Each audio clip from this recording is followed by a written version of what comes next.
Hello friends, welcome to my YouTube channel. Friends, आज हम पढ़ने वाले हैं ट्रांसफार्मर के बारे में। तो फ्रेंड्स, बेसिक जो ट्रांसफार्मर होता है उसको यानी बेसिक ट्रांसफार्मर की जो नॉलेज होती है वो हर किसी को नहीं है। तो फ्रेंड्स, उसके बारे में मैं बताने जा रहा हूं, तो एंड तक इस वीडियो पर बने रहें। और सबसे पहले वीडियो देखने से पहले आप इस चैनल को सब्सक्राइब कर लें, लाइक करें, शेयर कर लें अपने इलेक्ट्रिकल फ्रेंड्स के लिए। उन्हीं के लिए मैं इलेक्ट्रिकल वालों के लिए ही ये चैनल लेके आए फ्रेंड्स। तो इस पर एंड तक बने रहें। तो फ्रेंड्स, क्या होता है, what is the transformer? Transformer क्या होता है, किसे कहते हैं? तो ट्रांसफार्मर जो होता है हमारा एक स्टैटिक डिवाइस होता है, जो कि इसमें कोई भी रोटेशनल पार्ट ना होने की वजह से इसे स्टैटिक यानी स्थिर डिवाइस बोला जाता है, यानी स्टैटिक डिवाइस होता है।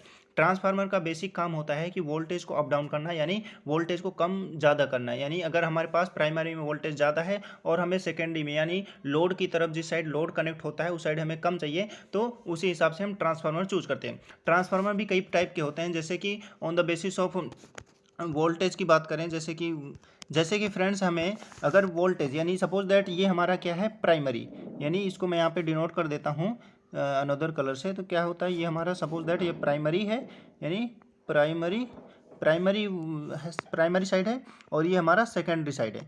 तो क्या होगा, सेकेंडरी साइड, ठीक है, सेकेंडरी साइड। तो इसमें क्या है, सपोज दैट हमारे पास यहाँ पे 11 केवी आ रही है प्राइमरी में, ठीक है।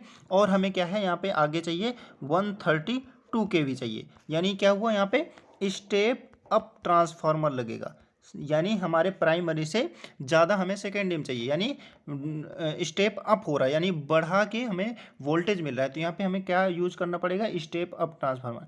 नंबर 1 हो गया फ्रेंड्स। अब बात करते हैं स्टेप डाउन ट्रांसफार्मर की।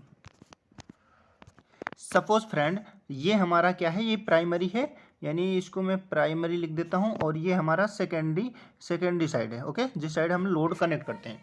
तो ये क्या हो गया, हमारा प्राइमरी साइड, और ये हो गया सेकेंडरी साइड। अब हमें क्या करना है, यहाँ पे 132 केवी अगर हमारे पास आ रही है प्राइमरी में, जो इनपुट हम दे रहे हैं, तो ये क्या है, इनपुट में कितना है, 132 केवी, और हमें प्राइमरी में सपोज दैट 11 केवी चाहिए। तो हम कौन सा ट्रांसफार्मर यूज करेंगे फ्रेंड्स, हम ट्रांसफार्मर यूज करेंगे स्टेप डाउन ट्रांसफार्मर, यानी स्टेप डाउन ट्रांसफार्मर यूज करेंगे फ्रेंड। तो ये हो गया, आपका बेसिक कॉन्सेप्ट क्लियर हो गया फ्रेंड्स। स्टेप अप ट्रांसफार्मर क्या होता है, स्टेप डाउन ट्रांसफार्मर क्या होता है फ्रेंड्स, हम सबको पता है कि जो हमारी इंडस्ट्रीज होती हैं, बड़े बड़े पावर प्लांट्स होते हैं, हाइड्रो प्लांट्स होते हैं, या डीजल पावर प्लांट्स होते हैं, काफ़ी बड़े बड़े प्लांट्स होते हैं, आपने पढ़ा होगा इलेक्ट्रिकल में। तो फ्रेंड्स, इसमें क्या होता है, बहुत सारे पावर ट्रांसफार्मर यूज़ करते हैं, बड़े बड़े ट्रांसफार्मर यूज़ किया जाता है फ्रेंड्स, काफ़ी बड़े वाले। तो ट्रांसफार्मर में क्या होती हैं, कुछ लॉसेस होती हैं, यानी हम लॉसेस के बारे में पढ़ने वाले हैं कि ट्रांसफार्मर में किस टाइप के लॉस होते हैं, जो कि हमें एग्जाम में या इंटरव्यू में हर जगह पूछा जाता है। तो किस टाइप के ट्रांसफार्मर में जो लॉस होते हैं, तो बेसिकली मैं बताने जा रहा हूँ फ्रेंड्स, जो नॉर्मल सबको पता होना चाहिए। जैसे कि ट्रांसफार्मर में एक तो हिस्टैरिसीस लॉस होता है और एक एडी करंट लॉस होता है। ये लॉस क्या होता है कि ट्रांसफार्मर जब चार्ज होता है ना, तो ये लॉस हमेशा कांस्टेंट होते हैं।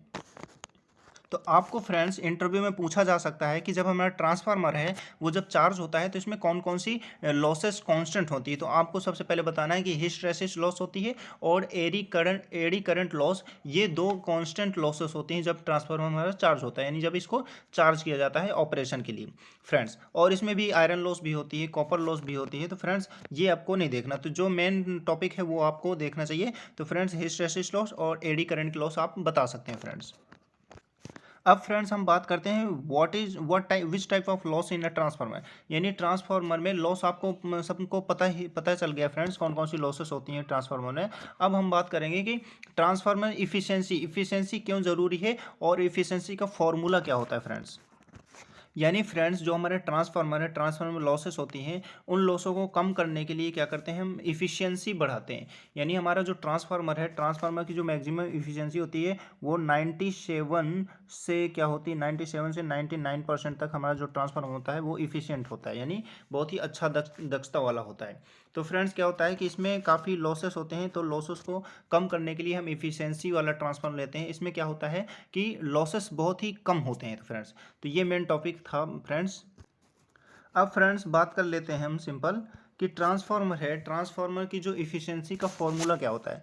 तो सबसे पहले मैं यहाँ पे टाइप कर देता हूँ फ्रेंड्स, जैसे कि यहाँ पे ट्रांसफार्मर इफ़िशियंसी, ओके, यहाँ पे मैं टाइप कर देता हूँ। ये ट्रांसफार्मर का जो फॉर्मूला है वो क्या होता है कि सबसे पहले ट्रांसफार्मर का आउटपुट डिवाइड बाई क्या होता है, इनपुट, ठीक है। तो ये इंटू में 100, ओके। तो ये होता है हमारा ट्रांसफार्मर इफिशिएंसी ज्ञात करने का, हमें फाइंड आउट करने का एक फॉर्मूला होता है। तो फ्रेंड्स कई बार क्या होता है कि जो हमारा हम जब इंटरव्यू देने जाते हैं तो वहाँ पे इंटरव्यूअर क्या करता है, हमसे क्वेश्चन पूछ लेता है कि व्हाट इज़ द ट्रांसफार्मर, और ट्रांसफार्मर का जो इफिशिएंसी है वो फाइंड आउट करने का फॉर्मूला क्या होता है। तो फ्रेंड्स क्या होता है इसमें, क्या होता है जो ट्रांसफार्मर हम मेजर करते हैं वो आउटपुट अपॉन इनपुट में और मल्टीप्लाई में क्या होता है 100 होता है। तो ये फॉर्मूला आपको हमेशा याद रख के ही रखना है फ्रेंड्स, ये काफ़ी काम आने वाला है फ्रेंड्स आपके इंटरव्यू में या आपके एग्जाम में।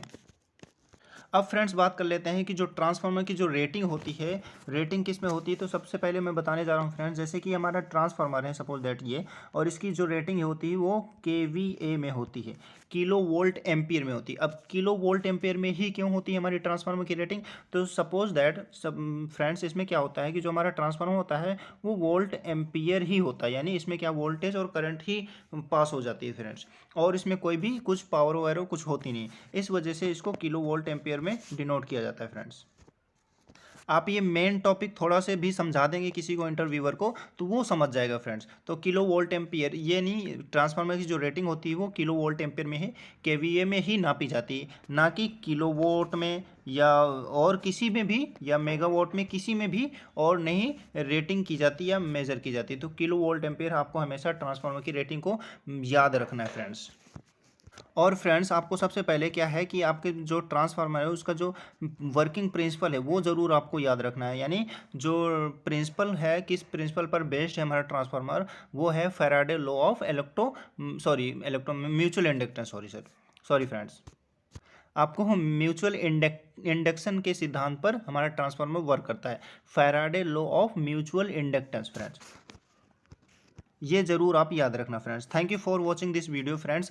आई होप कि ये वीडियो आपको पसंद आई हो, तो अपने फ्रेंड्स को जरूर से जरूर आगे फॉरवर्ड करें फ्रेंड्स, शेयर करें और इस चैनल को लाइक करें, ताकि मैं नेक्स्ट वीडियो लेके आता रहूँ आपके पास। जो भी शॉर्ट ट्रिक्स होते हैं जो कि इलेक्ट्रिकल के बारे में या कोई भी टॉपिक्स हैं उनको मैं एक्सप्लेन करूँगा फ्रेंड्स, और आप मेरे को कमेंट भी कर सकते हैं, तो मैं उन टॉपिक को ज़रूर से ज़रूर कवर करूँगा और आपको अच्छी अंडरस्टैंडिंग के साथ मैं आपको समझाने की कोशिश करूँगा। तो thank you friends for watching this video, मिलते हैं नेक्स्ट वीडियो पे फ्रेंड्स।